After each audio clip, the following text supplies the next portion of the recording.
This is Michael Orrell of MobileBurn.com. Today I have with me the Samsung M7600 Beat DJ. This is a pre-production unit sent to us by Samsung just for evaluation. It's not firmware ready or anything like that, although the hardware is pretty much set. You can see the device has a rather unusual shape. It's a elongated bar, I guess, with round ends. Dual stereo speakers, because this is a music-centric device. You can see here and here. If you look closely, you can see where it says audio by Bang & Olufsen iCePower. iCePower is B&O's amplifier technology. The device has a nice capacitive touchscreen. It's 400 by 240 pixels in size. And overall pretty slick looking. There's even a 3.2 megapixel autofocus camera with a LED flash on the back. We'll take a look at some of the hardware features here. We'll start off, and we've got a real 3.5 millimeter headphone port, which is what you would expect on a high-end music device like this. Previously mentioned speaker. Little attachment point here for any kind of charms you might want to hang on the device. Volume controls. This is a multifunction lock music player sliding switch. When slid all the way up top, which is a little hard to do on this pre-production unit, the device is completely locked and the touchscreen won't be affected by any kind of touches or anything like that. Slide it down to unlock the device. But you can see it's spring-loaded, and if you hold it down against the spring, it'll automatically load the music player, give you fast access to music. Beneath that we have a micro USB port, which is very nice for both data and charging. No more Samsung proprietary ports. Nothing too much on the bottom. Dual stage shutter button, so you can press it down a little bit to get focus all the way to take a photo, and then of course an external micro SD card slot. Supports large micro SD HC cards, so you can put 16 gig cards in there if you like. Back of the device, kind of cool looking, nice pattern on the back. Self-portrait mirror next to the camera.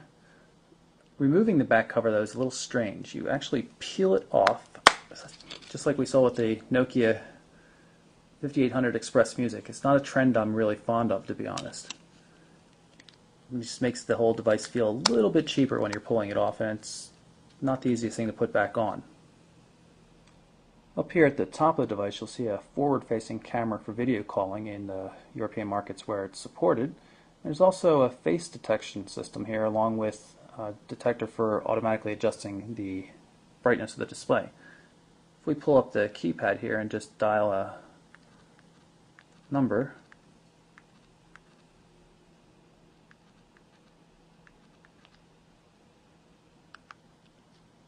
you can see whenever I place my finger in front of the sensors, the display turns off.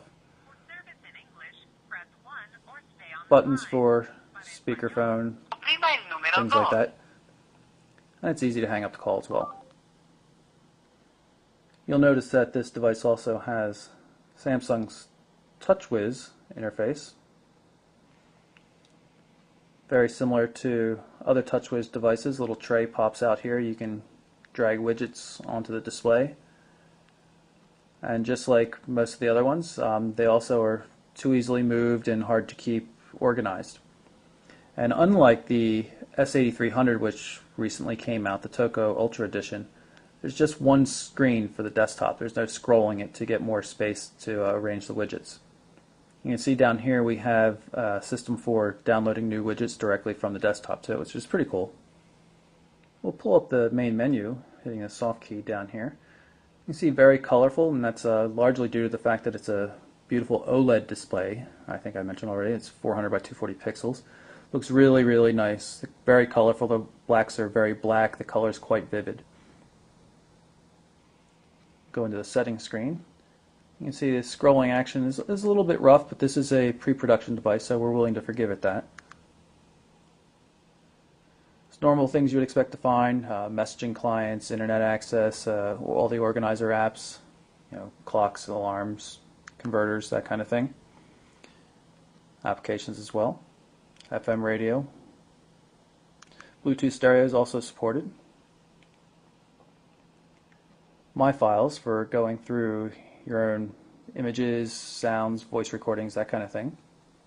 I'll show you the contacts application called Phonebook, accessed from the soft key at the bottom.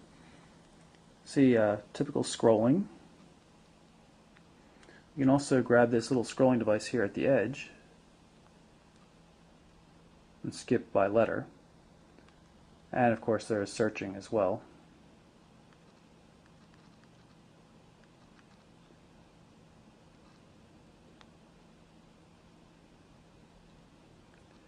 Pull up the contacts so you can see what it looks like.